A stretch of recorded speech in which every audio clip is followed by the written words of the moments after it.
The Reckoning at Willow Park. It started with a single, sharp sound slap that echoed across the quiet park like a thunderclap. Before anyone could blink, I was out of my car, my old aluminum bat in hand, striding across the grass toward the woman who'd just struck my daughter. Margaret Hensley, the self-appointed queen of our suburban neighborhood, had crossed a line no parent could ignore. But this wasn't just about a slap. It was about a community held hostage, a child's stolen peace, and a moment when silence became louder than rage. By the time I looped her own dog's leash around her wrist and dragged her through the dirt she'd once ruled, the real lesson had begun and it wasn't over yet. Willow Park wasn't much to look at, a small patch of green on the edge of Maple Grove, Minnesota, with a rusty slide, a sandpit, and a single swing set that creaked like an old rocking chair. But to my daughter, Lily, it was everything. 3 years ago, she'd nearly drowned at a community pool during a birthday party no one was watching closely enough. She was 6 then, a chatterbox who'd giggle so hard she'd trip over her own feet. The doctors said she was lucky, no brain damage, no broken bones, but the girl who left the hospital wasn't the same. She stopped talking for months, her laughter gone, her eyes flinching at every loud noise. I didn't push her to speak.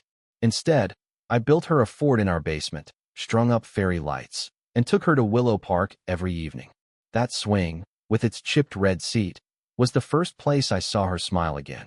She'd whisper, "Higher, Dad," her voice barely audible, and I'd push gently, heart pounding with fragile hope. Margaret Hensley arrived like a storm cloud. No one knew when she'd moved into the cul-de-sac at 12 Oak Lane, but one day, her name was etched on a brass mailbox, and flyers appeared in our mailboxes announcing her as the interim president of the Maple Grove Homeowners Association. No vote, no discussion, just Margaret, with her clipboard, her Bluetooth earpiece, and a knack for making everyone feel small. She fined Mr. Peterson, a widower, for a mailbox that leaned slightly left. She forced a teenage girl to scrub her driveway because it had chalk drawings of flowers. Her rules were traps, and her pet project was the park. She taped a 10-page park and recreation code to every lamppost. No kids after 6 p.m., no bikes, no excessive noise, and the swing set was for HOA members in good standing only. I read it and laughed. Surely she wouldn't enforce it. But I should have known better. That evening, the sun was low, casting a golden glow over the park. Lily wore her yellow sundress, her sneakers scuffing the dirt as she swung. I sat on a bench, pretending to read a newspaper, but watching her, memorizing the way her ponytail bounced. Then I heard it, the click of heels on asphalt. Margaret marched toward the swing set, her dachshund, Biscuit, trailing behind on a glittery leash. She clutched a rolled-up paper, her lips pursed in a way that screamed trouble. "Excuse me," she barked at Lily. "This equipment is for authorized users only.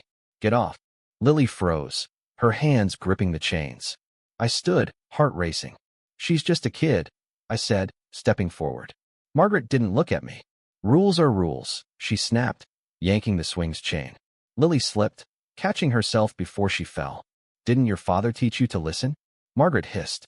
Then, without warning, her hand cracked across Lily's face. The sound stopped time. Lily tumbled backward, her head hitting the edge of the sandpit. She curled into herself, trembling, a red mark blooming on her cheek. The other parents stood like statues. Margaret turned, smug, and said to me, "If you want her here, pay your dues." She started walking away, heels clicking, as Lily's quiet sobs broke the silence. Something snapped inside minute anger, but clarity. I didn't shout. I walked to my car, opened the trunk, and grabbed the bat.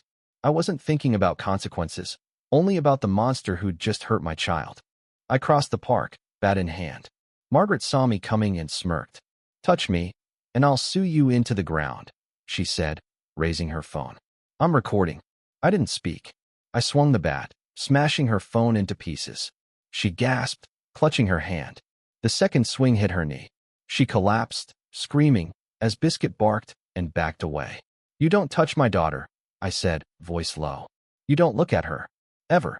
She writhed in the dirt, her perfect blouse stained, her glasses askew. "You're insane," she shrieked. "I'll ruin you." I stepped closer, bat raised. "Call the cops," I said. "Show them the bruise. But they'll see the video of you hitting a 9-year-old first." Her eyes widened, then narrowed. "This is my neighborhood," she spat. "These people are mine." That's when Biscuit growled not at me, but at her. The little dog, decked out in a blue vest, lunged at Margaret's skirt, teeth snapping. She screamed, "Biscuit, stop!" But he didn't. He backed off, then trotted to Lily, who was sitting up now, tears streaking her face. Biscuit licked her hand, and Lily didn't flinch. Margaret's face twisted with betrayal. "That's my dog," she howled. I looked down at her. "Looks like he picked a better owner." She tried to crawl away, but I wasn't done. I unhooked Biscuit's leash sparkly, with a tag reading, "Biscuit, HOA VIP," and looped it around her wrist. She screamed, flailing, but I pulled, dragging her through the sandpit she'd once find a family for digging in too deep. I dragged her past the bench she'd yelled at an elderly man for sitting on too long, through the grass she'd measured with a ruler. "You want control?" I said, teeth clenched. "Here's your leash." Parents watched, some filming, some whispering, none helping her. Margaret sobbed, "I'll sue you all," but no one moved. I stopped at the path lined with bricks engraved with the HOA donors' names. Hers was on 3. I yanked the leash, forcing her face into the dirt over one that read, "Margaret H. Order first." "Here's your order," I said. "Stay down. Shut up. And never touch a kid again." I dropped the leash and walked back to Lily. Biscuit was curled beside her, tail wagging. She wasn't smiling, but her breathing was steady. That was enough. When the police arrived, Margaret was a mess dress torn, one shoe gone, dirt smeared across her face. She tried to sit up, but collapsed, moaning. "He attacked me," she rasped as the officers approached. I raised my hands calm. "She slapped my daughter," I said, knocked her off the swing, and tried to kick her. Margaret shrieked. "It was an accident." But Mrs. Larson, a retired librarian who'd once been fined for a bird feeder, stepped forward. "I recorded it," she said, handing over her phone. The officers watched the video in silence. Margaret's slap, Lily's fall, my response. One muttered, "Excessive force," but I nodded. "I'd do it again." Margaret pointed at Lily, who sat with Biscuit under a tree. "She stole my dog." Mr. Daniels, a veteran who'd clashed with Margaret over his flagpole, spoke up. "That dog chose her. And we're done with you." The crowd murmured in agreement. The officers cuffed Margaret, not gently, and put her in the cruiser. She wailed, "This is my neighborhood," but no one listened. As the car pulled away, Biscuit walked to the HOA's reserved parking sign, lifted his leg, and peed. Laughter rippled through the crowd, not loud, but free. An officer stayed to take my statement. "The neighbors want your daughter to keep the dog," he said. Lily, still quiet, pulled a crumpled tissue from her pocket and handed it to him. On it, in blue crayon, was one word, "Hope." "That's her name?" he asked. I nodded. "It is now." Biscuit's leash stayed off. Margaret's house went dark. Her signs vanished, her rules ignored. Mr. Daniels painted over the HOA board at the park, leaving it blank. Mrs. Larson added a daisy border. Kids drew chalk murals on the sidewalk. We didn't form an HOA again, just a council, equal voices, no fines. I fixed the swing, built a new bench, and planted marigolds.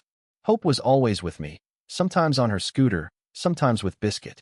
One day, a note appeared on the bench. "Call it Hope's Haven." Someone carved it into a sign. No votes, just agreement. That spring, we gathered at the park, no flyer, just word of mouth. Neighbors brought cookies, and kids ran free. Hope stood by the swing, Biscuit at her side. She looked at the crowd, then spoke, soft but clear. "Thank you for saving the swing. My dad saved me first. Then you did. Now it's my turn." She sat and swung, and a laugh, small, bright, broke free. The crowd clapped, not for victory, but for her. This wasn't about revenge. It was about a community choosing to protect what mattered. Justice isn't always a bat or a leash. Sometimes it's a flower planted where rules once choked. Hope taught us that. What would you have done in that park? Would you have looked away when Margaret struck a child? Or stood up, even if it cost you?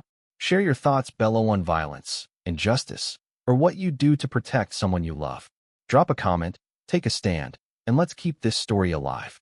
If you believe no child should be silenced by cruelty, like and share. Because hope isn't just a name, it's a choice.